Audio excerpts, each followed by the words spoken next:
So, Reform's head of policy, Yusuf, went on TV and claimed the absolute poverty in Britain exists in... And absolute poverty does exist in very, very small pockets. Now, before we get to the actual numbers, I want you to remember that phrase, very, very small pockets. Because by the end of this video, you're going to see just how spectacularly wrong that is. We're talking 12 million people wrong, but we'll get there.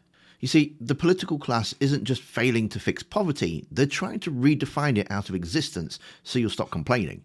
Zia Yusuf and the Reform lot are playing a cynical game of hide the decimal point, while the actual families who are choosing between heating and eating, it's the ultimate gaslight, telling a mother who can't afford school shoes that her struggle is just a statistical quirk.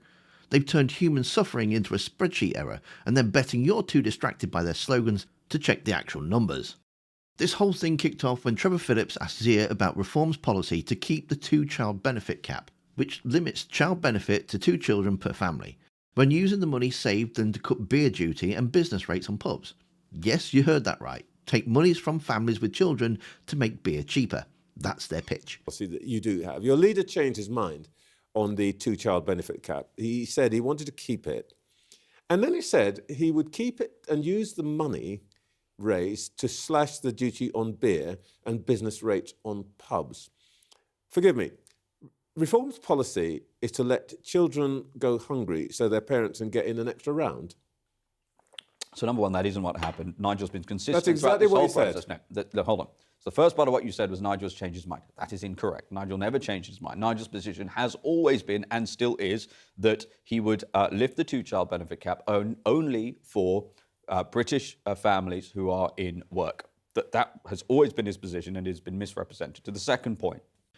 Now, Zia's defence of this policy is where things get really interesting, because he doesn't actually defend it on his merits. Instead, he goes full galaxy brain and tries to convince everyone that poverty isn't really a problem because of how we measure it. Take money away from families and children so people can drink a bit more cheaply. Well, so firstly, it's really important people understand when the term poverty is used, primarily by left-wing politicians, let's define that term. It is a relative, hold on, it's a relative term, which means that you could literally, this is a mathematical fact, you could increase everybody's incomes tenfold and that statistic would stay the same. But the most important thing is that Reform, we are fiscally prudent and we wanted to make sure anything we announced was going to be fiscally neutral. Okay, so there's a lot to unpack there, but let's start with the obvious. Yes, Zia, if everyone's income increased by exactly the same proportion, relative poverty rates would stay consistent. That's true in the same way that if my grandmother had wheels, she'd be a bike. But you know what I mean? If my grandmother had wheels, she would have been a bike. Technically, it's correct, but completely meaningless because it never actually happens. Income growth is never proportional across society. That's the entire point. When economies grow, some people benefit more than others. Calling poverty relative is just a highbrow way of saying you're only poor because someone else is richer. It's a move designed to make you feel like your struggle is just envy. It's not envy when you're living below 60% of the average. It's exclusion. You're literally locked out of the society everyone else is enjoying. But here's where Zia really shows his hand. He claims relative poverty measures are unhelpful and then pivots to talking about absolute poverty. And this is the bit that made my jaw drop. So are you trying now to say that actually the levels of poverty that are measured by the ONS and others are somehow an illusion, that it's all a bit made up? No, it's worse than that, because real poverty does exist in this country, Trevor, and absolute poverty does exist in very, very small pockets. If you actually want to do the right thing for as many people as possible in this country, then you need to create social mobility. That has been crushed by the Tory government and now this Labour government. Very, very small pockets. So let me just give you the actual numbers. According to the Department of Work and Pensions, not some left-wing think tank, the actual government statistics, 12.3 million people in the UK are in absolute poverty after housing costs. That's 18% of the population. For context, that's roughly the population of London plus Birmingham combined. So let's break that down even further. 3.63 million children, 6.93 million working age adults, 1.44 million pensioners. If you're keeping track at home, that's 12,300,000 people, give or take.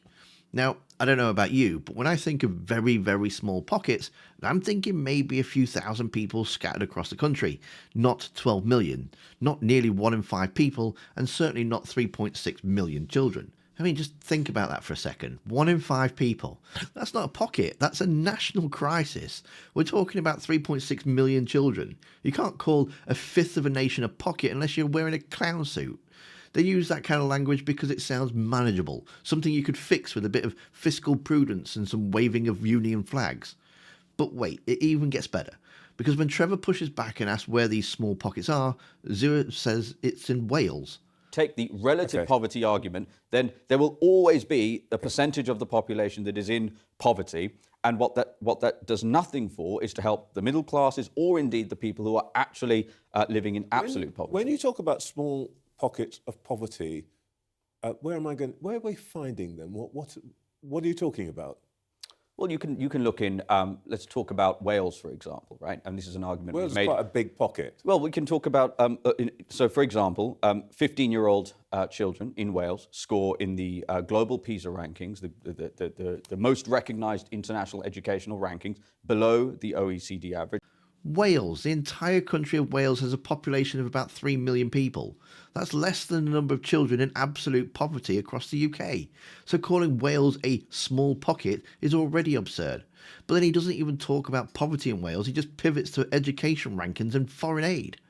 Meaningfully below, for example, countries like Turkey, to which the British taxpayer, including Welsh taxpayers, are sending tens of millions of pounds in foreign aid every year. This is an argument we have made many, many times. If we want to help British children, if we want to help British children who are struggling, then the first thing we should do, Trevor, is stop sending tens of billions of pounds of British taxpayers' money abroad to countries with their own space programs, to countries with hypersonic missiles. I think you slid away to another point. I just asked you where the poverty is. This is the classic move when someone's been caught out. Where's the poverty? Well, it's in Wales. Oh, look, foreign aid and education rankings. So why does Zia want to downplay poverty? Well, it's because Reform's actual policy is to take money away from poor families with more than 2 children and spend it on making beer cheaper in the pub. When Trevor calls this out, literally saying their policy is to... And then he said he would keep it and use the money raised to slash the duty on beer and business rates on pubs. What we wanted to do was make sure that this was fully funded. So the position that we have taken with regards to that policy means that that would add back £2.9 billion per year to the public purse. And we are in a position now where, having had almost 70,000 pubs in this country a couple of decades ago, we're going to be down to 10,000, Trevor, by 2040 if we carry on the way that we are. We have to support that industry. He said it'd save the money and we would spend it to take 10% of duty on pubs, which is about 5p, I think. Now, I like pubs as the next person. I enjoy a beer. But you're telling me that we should keep 2.8 million children in poverty just so beer can be £5 cheaper?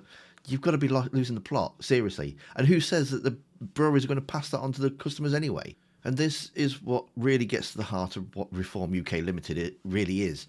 They run on a platform of helping ordinary British people, but when you look at their actual policies, they're taking money from poor kids to subsidise pints. They claim they care about struggling families, but the head of policy goes on TV and argues that poverty isn't really a problem because it's a mathematical properties of medians. The 2-child benefit cap is brutal policy. It says to families, we'll help you raise your first 2 children, but any more than that and you're on your own. It's social engineering through the tax system. This is Reform UK Limited in a nutshell. They'll identify the real frustrations. People are struggling, the cost of living is brutal, wages haven't kept pace, but their solutions are either meaningless gestures or actively harmful to the people that they claim to represent. Cut beer duty while keeping the 2-child cap, blame immigration while supporting policies that hurt low-income workers. Talk about social mobility while dismissing poverty as a statistical quirk. And here's what really bothers me about this. A huge chunk of Reform's voter base are people on low incomes, people who are generally struggling, people who have been let down by successive governments and are looking for someone to actually fight for them. And Reform know this. They know exactly who their voters are. So what do? They talk about immigration constantly, morning, noon and night. Immigration is the problem. Immigration is why you're struggling. Immigration why your wages are stagnant. Immigration is destroying British culture. And it's all a smokescreen. It's just a very effective one because it redirects people's legitimate economic anxiety towards something that feels tangible and solvable. But then, and this is the crucial bit, when it comes to the actual economic policy that will directly affect the voters, Reform's position is brutal. Keep the cap, cut welfare spending, and when challenged on whether this will hurt people, the head of policy goes on TV and argues that poverty doesn't really exist. We don't need more prudent definitions for multimillionaires. 12 million people isn't a small pocket, it's a disgrace.